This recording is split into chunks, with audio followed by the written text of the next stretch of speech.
How's it going, guys? Wanted to do something a little different here for you today. It's been something I've been thinking about doing since I got this whole setup figured out. Anyways, I grew up on stand-up comedy, alright? I'm a 90s kid. I grew up on stand-up comedy. Stand-up comedy was always on the TV. It was just, it was something it was just always on. I was always on. So with that, having a good microphone and a camera now and all of that jazz, the only thing I'm short is video editing software, so I have to try and do this in one take and hope that it works out. Anyways, house to myself, all that, I figured no better time to record something like this. So, I want to talk to you guys about playground games. Y'all remember playground games? Okay, so it was like, holy shit, I don't even know. Maybe I was I want to say grade 4 in my elementary school, and they painted Foursquare. You know, Foursquare, fucking Foursquare squares, right? On the tarmac, on the pavement, on their concrete. And, you know, once kids got to learn that shit, that messed some kids up on the playground, man. I'm telling you right now, that messed some kids up.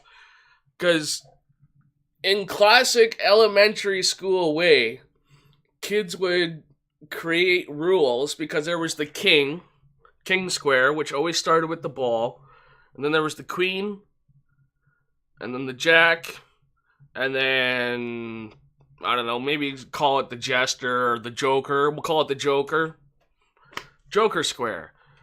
And so what it was to do was to get to cycle your way around the squares to get into the king square. He could make the rules and all that. Anyways, if you had a friend that could run, like the runner of the class, okay, because for us, they would always put the ball, for recesses, they would put the ball in a basket right next to the door, instead of like kids hoarding them in their locker or something, right? So it was supposed to be like a lottery fair chance thing. Anyways, you assign the runner kid, as the kid that would start the round. He would grab that ball and fucking book it out to the best square on the tarmac, because there was, you know, there's asphalt over exposed aggregate, and it was just a mess, right? So there was nice smooth squares, and then there were squares where the ball would just fucking just bounce off, and like, well, how do you react to that? So you assign the runner kid of the class to get the ball and kick the best square, and hopefully he wasn't an asshole either, alright?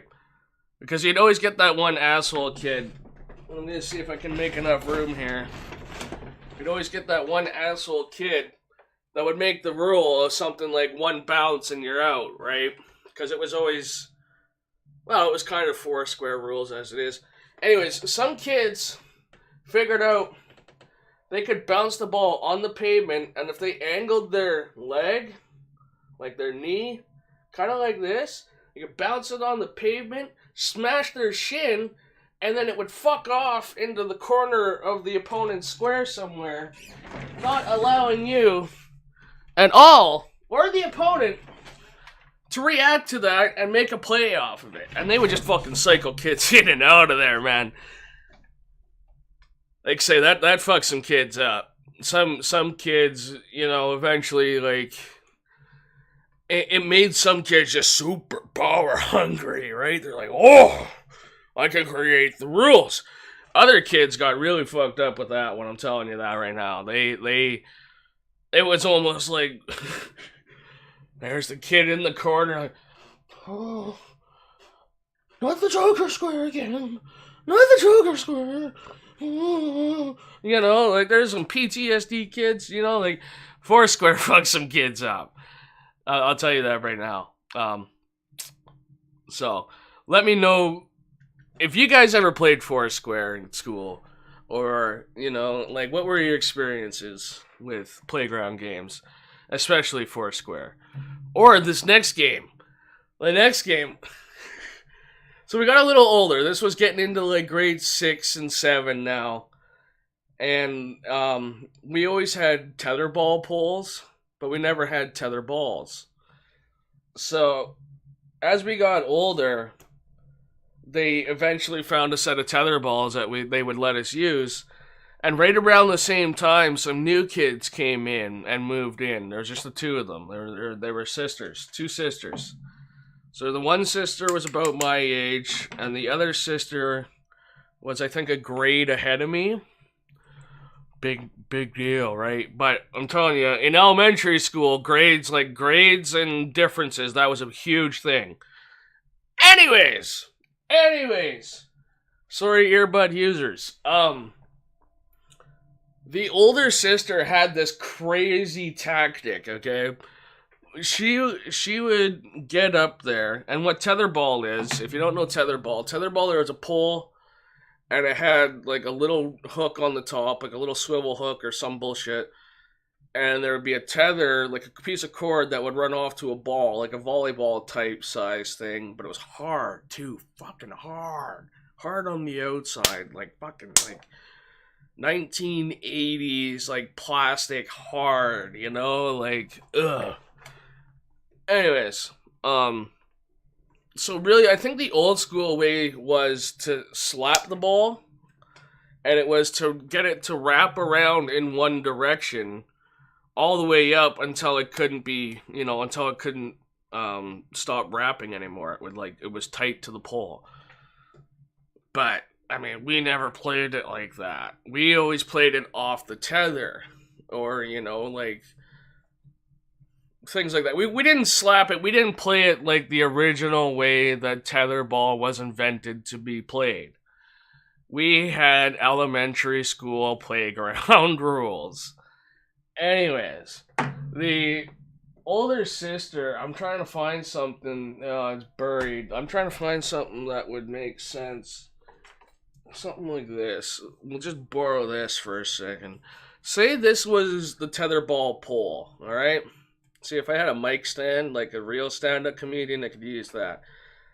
But me as the sister, say I'm the older sister, what she would do, okay, she would take her, probably right-handed, most people are predominantly right-handed, she would take her right hand and go in front of the pole, and then wrap around. She would kind of put the pole right in like this part of her arm, and come back, and then grab the ball up here by the tether, and then with her left hand then grab the ball like this and kind of throw it, and then with that she would let her arm come out, which at about this point would let go of the tether, which kind of slingshot the ball backwards. All right, it was kind of like she was coming at it like this, and she flung it, and it went back and up over her head, and fuck did that thing rip!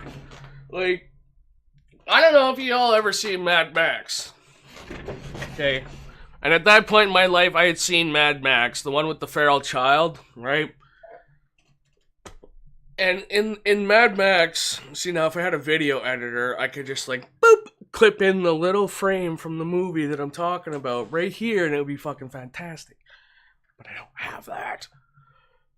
In Mad Max, there's the feral child, and he's got that boomerang, tri-bladed boomerang thing, whatever the hell it is. And he fucking whips that thing. And one of the villains, one of the bad guys, oh, I got it! Throws his hand up and snips off like the top digit and a half or knuckle and a half of his fingers. And just, you know, like, oh, it was hilarious to me as a kid, because I got it, sing, and it gets snipped off. Way too funny. Back to tetherball with the sister up there fucking whipping this thing over her head. The speed of that thing.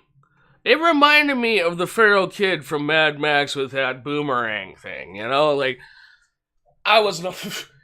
It was like a helicopter blade up there. You didn't want to jump up there and stick your arm into that shit. Are you kidding me? No! No! I don't think so. That was crazy. Crazy. Anyways. I thought it was just nuts. You know, some of those playground games like that. It was just way too crazy for me. The speed of that fucking ball ripping around like that. Like, just, like, oh. You didn't fuck with it. Nobody fucked with it. Foursquare fucked some kid up. Anyways, I think I about ran myself out. Let's see. Tell me your experiences with some playground games that you guys have played. Anything like that. Let me know if you've enjoyed this video, if I should keep doing something like this. I'm going to cut it, throw this up to upload. I appreciate you guys for stopping in and watching this. If you've made it this long, you might as well check out my Twitter at I Am The Crunch. I'm streaming on Twitch, so check me out over there. The Crunch 18, all one word. No spaces, no nothing under there. I'm doing a lot of PS4 stuff, but I've also obviously got a PC to do it, so... Say, if you made it this far, check me out over there. And, stay out of trouble, crew. Appreciate yous.